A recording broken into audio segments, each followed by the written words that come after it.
I'm Miss Chrissie, And I'm Steve. and this is JAG Cast, episode number 122, the podcast of the Jenkintown Arts Garage. Yeah, where we usually talk to artists, entrepreneurs, and other interesting people at the intersection of the arts and technology. But today is special because Chrissy and I went to the movies. Yeah, we went to the highway and we saw the spider something. Into Verse. Across the Web of the Verse or something. What is it actually called? Across the Spider-Verse? Across, yeah, I think it's Across the Spider-Verse. The first one was Into the Spider-Verse, then Across the Spider-Verse, and then I think the third part is Beyond the Spider-Verse or something like that. It's somewhat confusingly named, much like the MCU Spider-Man movies, which are, I can never remember names either. Coming home. I went home. Yeah, I went home. No place like home. Yeah, lost my way home. Like, I don't, you know what I mean? They have the home in the name. Same thing here. Did you see the first one?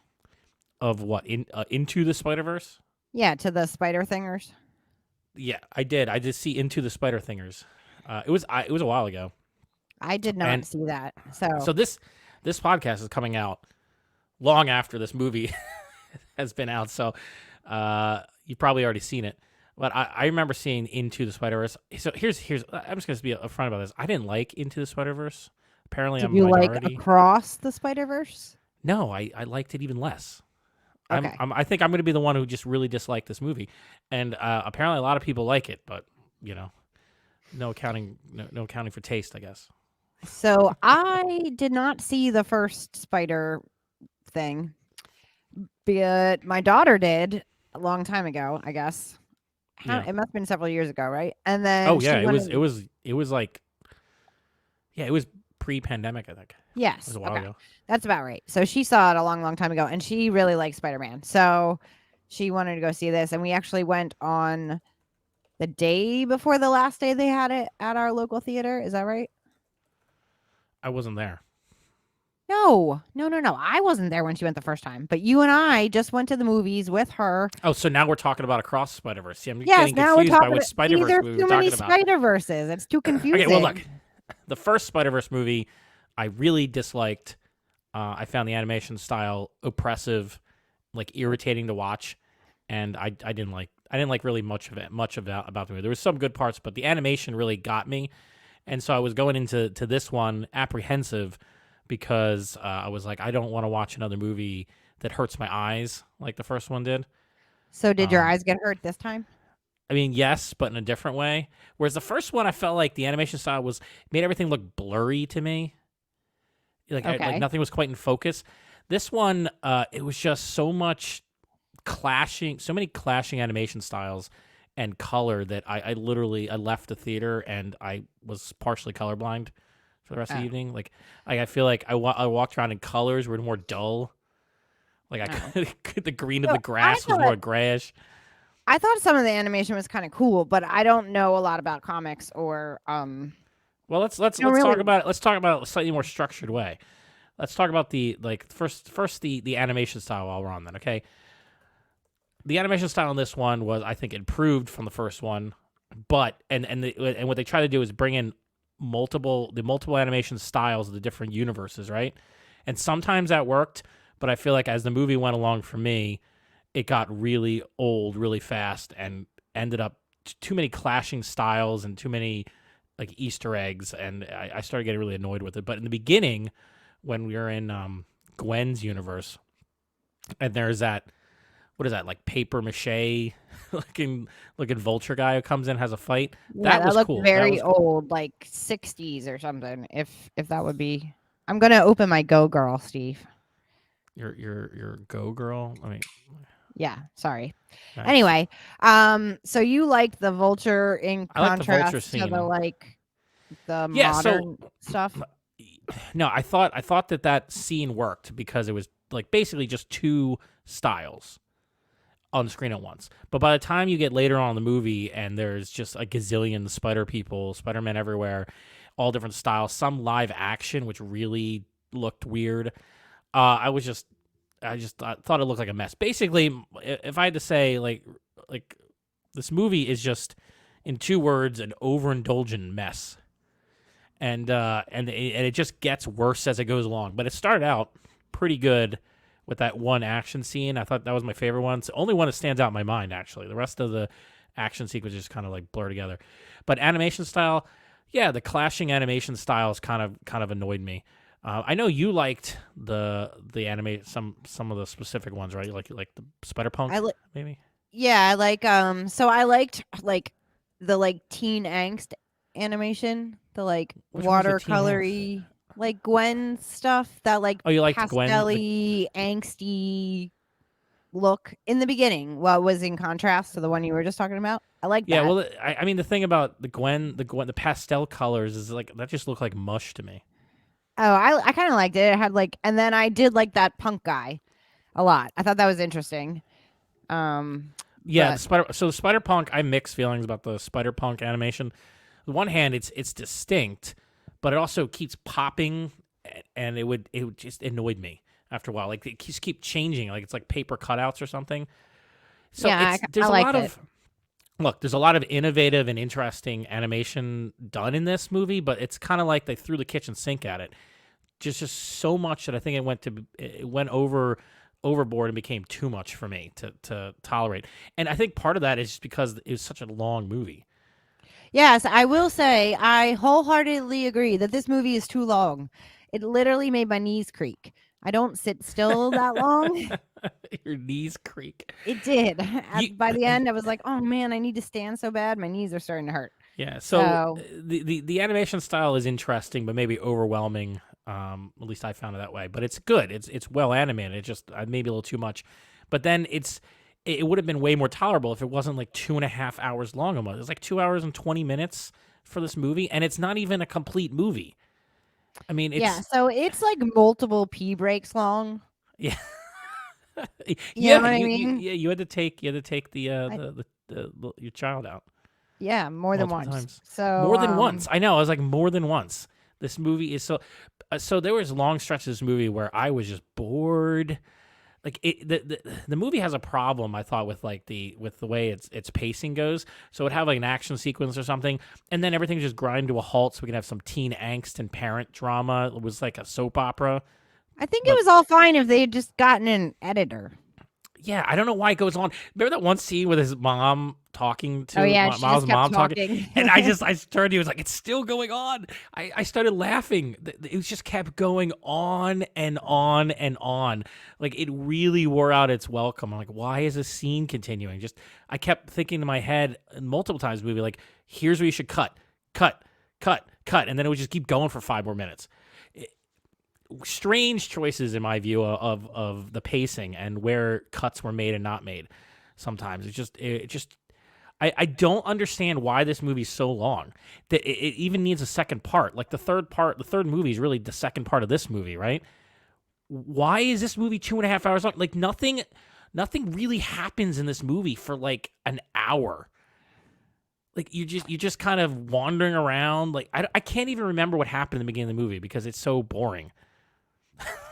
I don't know, Steve. I know what I mean? Except for the Gwen, make your knees hurt, but that's okay. Like it opens with the Gwen universe, right? And then that's not even then the movie begins after that. Like that's a whole long intro thing. So I don't know. I did not like the way it's put like Gwen's ballet shoes. I don't know when she got Chuck Taylor's. Yeah, then she drops Chuck Taylor's. I don't like right after that scene. No, I feel like it was way later, but I don't know. Maybe it was after she got recruited into the Spider-Versal police Spider-Man. Oh, maybe that's it. I think whatever. I thought they said she got them from Spider-Punk, but maybe I'm wrong. Maybe because they were hanging out. I don't know, but I thought she was better with the ballet shoes. I don't like the sneakers. I don't know. Oh, here's the thing. This is just a rambling mess of a review. But like, how is Spider-Gwen? Like, how do any of these people stick to the walls with their sneakers on? Like, I don't even understand that one. Okay, that I could really care less about.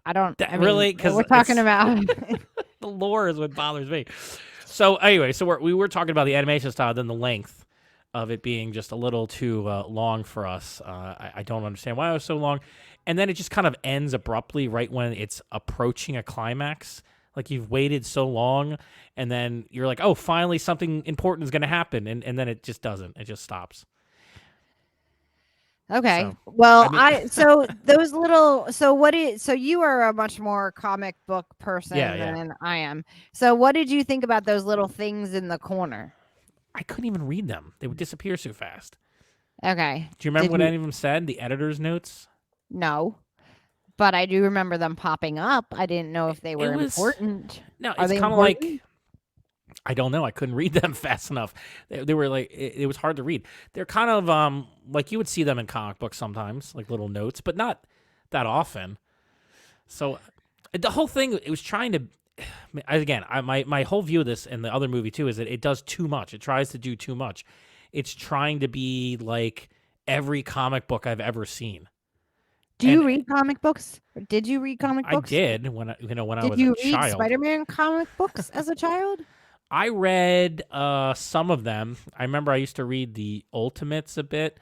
So are there really 90 million different Spider-Man comics? Well, there's been a bunch over the years. There's a bunch of different Spider-Men. I mean, there was a story about the Spider-Verse, you know, like in the comics. Yeah, in the comics. And there's been cartoons and obviously movies, so there's a lot of options to pull from. Is Spider-Punk an actual character from comics, or did they make that guy up? I like him a lot, by the way. I'm not sure. I think he's a comics character, but I don't remember reading him. But he could have been part of some other thing, or it could have been part of some Spider-Verse comic. I like his British accent, Steve. Yeah, I like his accent, but I find the character irritating. Why? You're irritated by punk. Everything. I don't like punks. He's not actually a punk, though. He breaks stuff. He would randomly break things. Like, why are you destroying property that's not yours? Have some respect for private property. That's not your property. That's like Miguel's property or whatever. You're breaking it. I don't respect people who disrespect private property. Okay. Is Miguel actually evil? Wouldn't that be an important question? Why is he? He's not evil. Why? No, I said, is he evil? No. Why would he be evil? I don't know. Evil. Why? No. He comes off as evil. He doesn't come off as evil. He comes off as right. Like the whole movie, I'm like the end of this movie. They're like trying to make me think that Miles is the good guy, and I'm like, Miles is the villain, right? Like I thought the whole movie was building up to Miles as the villain, but I think they're actually going to say that Miles is the good guy. But I'm like, Miguel, everything. But everything that Spider-Man 2099 or whatever says is correct. So I don't understand. I don't understand why Miles is supposed to be the hero. He just keeps screwing up everything the whole movie. He's horrible. He to his parents. Isn't that the whole thing with Spider-Man though? He's always a little bit of a cliche young screw up. Yeah, but Spider-Man is Peter Parker. This is Miles Morales. It's a different character, and so what's weird is that it's like I didn't read a lot of Miles Morales because they introduced him by I think killing off Peter Parker. So I dropped the Ultimates comic after that, and now he's in the main universe as like one of the Spider people, and it's like I don't really know much what they're doing in the current comic, but. The whole family thing is just boring. Like I didn't like it when it was Peter Parker having problems with his family, and then I don't like it here either. Like here's the thing, you gotta remember, like Peter Parker for a long time. So Spider-Man's complicated in the comics. Peter Parker, this is Spider-Man, like, and they had a long comics run, and eventually he grew up and matured, and then they reset things. And when they reset things, it pissed off a lot of people, a lot of fans, and I'm one of them. And I never really got over it. So you're an angry Spider fan? No, I'm saying that the comic, there used to be more. I don't know what it's like now, but there was like Spider-Man comics. They matured over time, and then they just keep resetting them back to him being a kid, and like the same thing they did in the movies. Like I don't care about Spider-Man as a kid. In the first Into the Spider-Verse... So what would happen if they only... See, but wouldn't it be boring if they only had adult Spider-Man movies going forward? Why would it be boring? They never do it. That's my thing. Like, the most interesting character in the first Into the Spider-Verse was the older Spider-Man. was the Peter Parker who had grown up and had a family, or was trying to have a family, and he had let himself go a bit. Like he was that Peter Parker was like an interesting character. I don't care about angsty teenagers. And like isn't Gwen like in her 20s? Like I don't even understand like like I don't even understand what is all the angst in this movie, or in any of these Spider-Man movies. I don't want to watch children like superheroes. Maybe Spider-Man isn't for you then, because I think that's his whole thing. Is he's like a reckless young person, right? Well, and I'm saying that's how he started out. And actually, he was never really reckless. I think he was reckless in the very beginning, because again, we're talking about the problem with Spider-Man is whenever you talk about Spider-Man, you're really thinking about Peter Parker and not Miles Morales. And so I didn't know Miles Morales existed until we saw this movie. So I know, but that's the thing. Like everything, all my Spider-Man knowledge is about Peter Parker, not Miles Morales. So, and it's like they try to give you some grow up in the comics. I don't think so. I think he's still basically. He's always a teenager. I don't know if he's a teenager. He's still a young guy. Oh, well, but no, but in this movie though, I think the creators of this movie knew that most people don't know who Miles Morales is, because they did give you some information about like canon events, or whatever. Yeah, right. You know, and I was like, I don't know what that is. I'm kind of on the fence about whether that's a good idea for a plot point or really stupid. I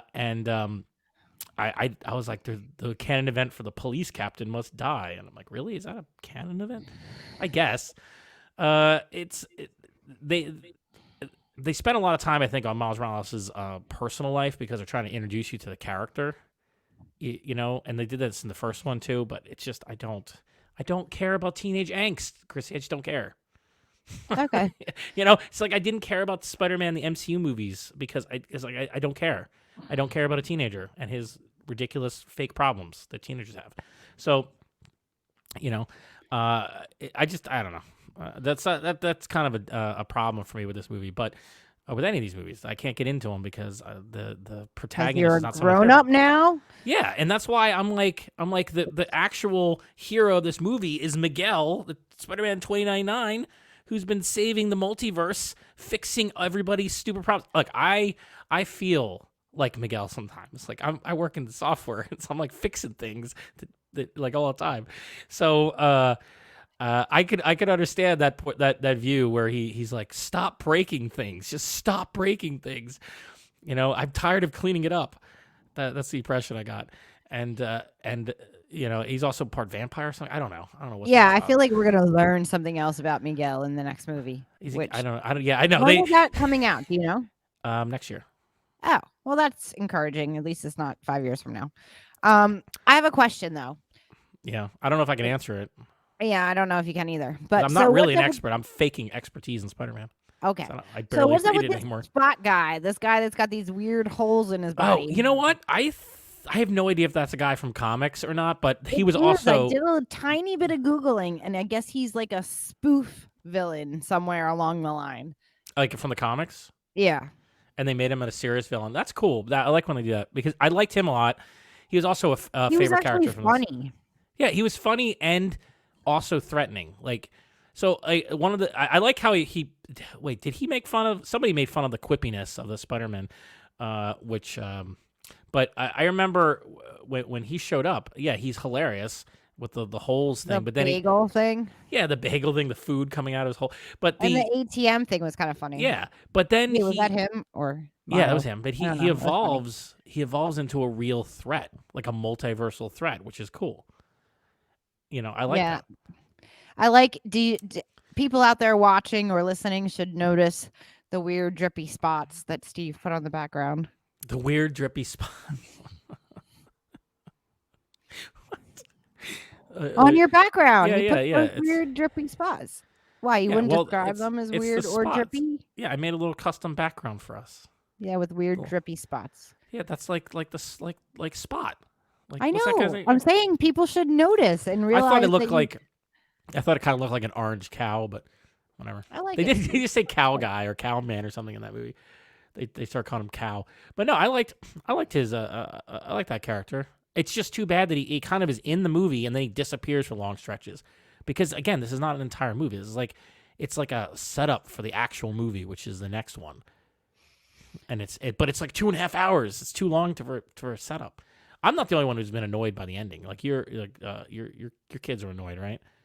Jocelyn was very annoyed. Yeah, I mean, I'm with Jocelyn. Like, don't make me sit through 2.5 hours and then not even have an literally ending. what she said. She's like, really? You're going to make me go again to find out what happens? Yeah, so I would say, so the plot's kind of all over the place. It gets more and more ridiculous, and the animation gets kind of crazy, and I know some people really love it. And so that's great. It got to be too much. I've never seen anything like that, so I thought it was kind of cool. But I also don't know my ass from my elbow when it comes to comics. So Well, it's nothing like. I mean, comics are not going to be like this crazy animation style they had. No, I know, or animation, or like what these styles are. But I kind of liked I did like that watercolor animation. I thought that was cool and interesting. Yeah, I've never seen anything like that. So yeah, they have interesting stuff. My main criticism of it is just too much of everything. Just too much. Too many animation styles. Too many colors. Too long of a movie. Too many plot points. Too many characters. Overloaded Steve. Yeah, it's just it's overloaded, and I don't understand why, because it could have clearly been edited down to something much more approachable and been a really excellent setup for the second half, third film. All right, can we talk about one more thing? Yeah. In our review, air quotes. So I liked the music. You did not, right? I thought the music was completely unmemorable and full of like bad hip hop. Yeah, that's what I thought you were gonna say. I liked it. I thought it was cool. The first movie was like that too, but I feel like the first movie had a little more distinctive style to the music. In fact, the first movie, in retrospect, because I didn't like the first movie that much, but in retrospect, it's a lot better of a film because it's actually coherent. I don't think it's 2.5 hours long. I remember the music being at least somewhat interesting and trending at the time, whereas I don't think anything this movie to me just mushes together. The colors, the animation styles, the music, the plot, everything there's just too much stuff for me to get a handle on it, on any kind of distinctiveness. So, I didn't like the music. But did any of the musical cues or songs actually stand out? I liked some of the music, but I like hip hop more than you do. I like the vibe of it. I also like, I like instrumental hip hop as well. So I thought, I liked it. Yeah, the whole Miles Morales, Spider Universe stuff is not my jam. Like I am hardcore Peter Parker guy. It's like, yeah, I know you are. So I mean, no, but and like that world, that's mine. So I don't like. I'm just not into like the hip hop. I'm not into the style of the character's costume. I don't like any of that stuff. It's not for me. Well, there you go. At least you know what you did. You like Gwen's gap tooth? No, why she had a gap tooth? I think so, unless I'm losing my mind. Like her tooth? Yeah, I think she had a gap tooth. Why would I like a gap tooth? I liked it. I thought it was cute. I liked her costume. I always thought Spider-Gwen was a really cool costume. Gwen's gap tooth. Let's see if I'm right. And they're setting it up so that Miles and Gwen are like these two unique beings, which is kind of interesting. So there's stuff in this plot, Chrissy, that if only it wasn't so overwhelmed with other stuff and it was made more clear, it could actually be really interesting. So I don't know if you picked this up, but okay, so Miles Morales is the original. Well, okay, we're kind of spoiling things a little bit, but you've probably seen the movie by now. So like Miles is like the original like anomaly, right? They say in this movie, because he wasn't meant to be Spider-Man in his own universe, and the universe that he got the spider he got bit by came from another universe. So that means his universe, Peter Parker, should never have died, and the other universe from where the spider came from never got a Spider-Man, which has a big consequence. And then Gwen Stacy is, I don't know if you knew this, but Gwen Stacy was Peter Parker's original girlfriend. Yeah, that I knew from the home. I went home. I came home. That movie. No, but I mean, no, she's not even in that movie. I don't think Gwen Stacy's even in the MCU movies. No, Gwen Stacy in the comics. So Gwen Stacy in comics famously dies in a battle with I think Green Goblin or Hobgoblin, one of the goblins. So Spider-Man tries to save her and dies. They recreate this in in the some of the Spider-Man movies. Remember the Spider movie that they have a scene from it in this movie, the live action one before the MCU ones. Steve, I have no idea. You saw we watched them all during that the doesn't pandemic. remember. Okay, I mean, anyway, I remember the name of it. They recreated the Gwen scene. is the blonde though, right? Yeah, she's a blonde, but she dies in the comics famously. Like she dies. Okay, that I do remember from somewhere. So in this universe, and this is cool about the Into and the Across Spider-Verse universe here, that apparently Gwen Stacy, Spider Gwen, is like the only Gwen. So there's a reason why all those when she's going through the Spider-topia, whatever the heck they call the Spider Citadel of Spider people. You know what I mean? At the end, yeah. all those Peter Parker Spider-Man who are like, hey Gwen, that. Yes. Like that's because she's the only Gwen Stacy. Like all the Gwen Stacys are dead because like pretty much they're all probably dead because by the time you're Spider-Man and you get to be a multiversal agent of whatever, like your Gwen is dead because And so that's why I think that's why Gwen has an interest in Miles. That's why she feels comfortable with him because he's not a Peter Parker. And so like that is actually interesting because they're taking Miles Morales has been a difficult character for them to really work for a long time in the comics from what I understand, but and I've never really seen him in animation or live action before. But in this case, they're taking what is unique about Miles Morales as a character and going with it. And I think that's great because the worst thing you can do with Miles Morales is say, "Oh, Miles Morales is just like Peter Parker." He's not. He's a very different, distinct character. And by not only going with trying to show his distinctiveness, even if I'm not into the vibe, they at least try to make it. They show his distinct life and being different from Peter Parker. And by going with that, they're also going with his mere existence is so unique that it is a plot point. And then Spider-Gwen's existence is so unique that it is a plot point, and it makes sense that the two characters would like each other. I'm not sure that Gwen actually has romantic feelings for him though, because isn't she like 20-something? And he's like a teenager. How would I possibly know that, Steven? I don't know. I thought they were older. It's hard to tell the ages of animated people. But yeah, that does make sense, Yeah, but I like that they're doing that with the two characters because that's interesting. So there was this parts of this movie I was like, oh, I was really into that when they had that discussion and Gwen's like, like I'm like I think the only Gwen, something like that. Like I was like, oh, that's interesting. That's an interesting take on it. And then you just go back to the too many Spider-Men running around like spider dinosaurs and spider whatevers. And I thought that was funny, though. It's funny. It's funny as a gag, but it gets overwhelming at 2 hours and 10 minutes or whatever. So the long and short of it is that you are a Peter Piker Parker person. Yeah, I'm a Peter Parker Spider-Man guy. I don't really care about Miles Morales at all. I never cared about the character in the comics. I am now curious because I like some of that like street stuff more than you do. So I think I am going to go street stuff. Like I like hip hop more than you do and stuff like that. Yeah. And I like Brooklyn, so that always helps. Although Peter Parker is a Brooklyn person too, right? Queens. He's Queens, isn't he? Queens, yeah. He lived in like a little house. Yeah, that makes sense for Queens. Yeah, and Miles lives with his parents. So anyway, I am gonna go back and watch the first Spider thing. Maybe my dearest daughter will watch it with me. But sure. Yeah. So I mean, I didn't hate it. It made I didn't hate it. No, it may sound like I hated it, but I did not hate it. I thought it has a lot of redeeming qualities. I just think it gets overwhelmed by too much of a good thing and too much. So anyway, the things I liked were I liked the watercolor animation. I did like the music. That's it. And I don't know what else I would. I mean, that's like a lot for me to like in a Spider movie. And I like Gwen's gap tooth. Yes, Gwen's gap tooth. I think it's cute. Yeah. Okay.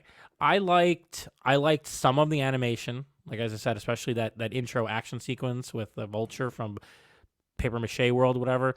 I like that. I liked some of the plot. I like Miguel a lot. I like the Spider-Man 2099 guy. He's probably my favorite character of the whole movie. I wanted more of him. Yeah, of course. He's the badass trying to keep the multiverse together, and all these incompetents keep messing it up for him. So he's like my favorite character. I didn't like Spider-Punk as much, but I like. I like Spider-Punk, but that's okay. I like the animation though. And let's see, I liked some of the plot that was if you could dig it out of the mess that was going on there. Like I like the whole Miles and Gwen being these like they're kind of like the last of the unique of their kind because of just fate, I guess, or mistakes. Cool. And like and especially Gwen. I like Gwen's story is so tragic, and usually I'm not big on tragedy for stuff like that, but her story is really, I think, more interesting than the Miles story so far because, like, if you think about it, like she knows, like she at least for most movies, she figured that her dad was going to die, and also she's the only Gwen. Like all the other Gwens are dead. So well, you know what, Steve? They're setting it up for a Gwen movie after the next movie. Maybe. Maybe they are. Yeah, maybe they are. So we'll see. And she has the best looking costume. You think so? I like it. So. It's pretty. It has the hoodie thing and it looks distinct, and the ballet shoes are the best. The ballet shoes are the best. I'm not going to disagree about that. But Steve, you know what? I think we did a fabulous review of the spider things. We're gonna get hired by like I don't know by reviewers for the people that don't know anything about Spider-Verse. This is the thing to watch. No way. You know how many people are gonna be like, "You guys suck." Listen, I don't know what I'm talking about, so it makes it easy. But I think you should tell people where to find us and all that stuff. You should do the wrap it up thing. Okay, well, you can follow us at Jenkintown Arts Garage on the YouTube here. Subscribe and ring that bell and all that kind of jazz because it actually does help with the algorithm because we are currently invisible. We're also on the Instagram where I post some kind of interesting stories and commentary and like behind the scenes stuff, and Facebook where we have a lot of followers over there. So if you're on that platform, you can find us there. You can also subscribe to this show if you like the audio version, and at jagcast.show has links to all the places where you can get to get this podcast. And our main website is jenkintownartsgarage.com, where you can always find out what we're doing, and links to everything is right there, including a link which is not on this little slide to give us a little donation if you feel like supporting the pod and want us to be able to keep making this and other cool stuff that we have planned in the future. Go to jenkintownartsgarage.com/coffee and buy us a coffee. Yeah, that's what you should do. You should buy us coffees. Especially Chrissie, because I'm drinking a Go Girl today, but I usually drink coffee. How many do you have left? I don't know, Steve. I'm not at my house. I can't count. No, the thing about this, we can't find a source of these Go Girls. Let's not get on a Go Girl thing here. We'll review Go Girl later when you get down to the last can. Yep. When I'm on my last can of Go Girl, we can talk about it. All right. Yeah. So good reviewing, Steve. That's what I got to say. There we go. Good reviewing. All right. Well, mediocre reviewing at least. No. Whatever good works. reviewing. Okay, I'll say good reviewing. Thank you. So if you're listening to this, then Chrissie's on vacation. So I guess we'll see you later in July. Yeah. See you in July. Yeah. Bye. Bye.